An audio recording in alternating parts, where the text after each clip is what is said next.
suis pas végétarienne, ça me gêne, je ne suis pas karatéka, ça me met dans l'embarras. Et c'est connu ça. Très bien, la chanson du début, Anthony. On va démarrer sur les chapeaux de roue avec un titre a priori léger, mais qui en fin de compte se montre bien plus profond que ça. Nous sommes à la toute fin des années 70, 1976, et d'ailleurs une chanson assez osée pour l'époque, avec un style qui s'est quand même démocratisé un peu plus tard, notamment dans les années 80. Les paroles sont de Françoise Mallet-Joris et de Michel Grisolia, tandis que l'air est composé par la chanteuse elle-même.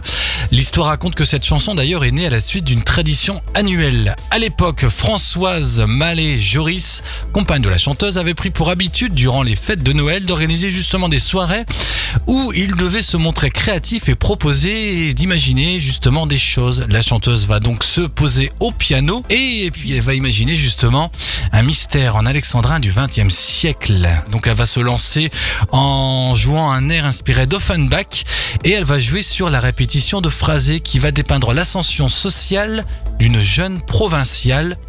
La chanson est née. Justement dans le style, on va se rapprocher de son précédent succès, certes en 2001, mais qu'elle avait eu en 1973, qui va évoquer justement les mésaventures d'Anna Maria Mozart, la sœur de... Mozart. Non, Jacques Villeray. Oui, de Mozart, Anthony. Justement, qui dans un monde parallèle avait le même génie créatif que son frère. D'accord. Et justement, elle était un petit peu jalouse et lui réclamait justement les droits d'auteur parce que c'est lui qui prenait un peu tous les mérites. Wolfgang et moi, ça n'allait pas tout seul. Il était fort en gueule, moi sur la clé de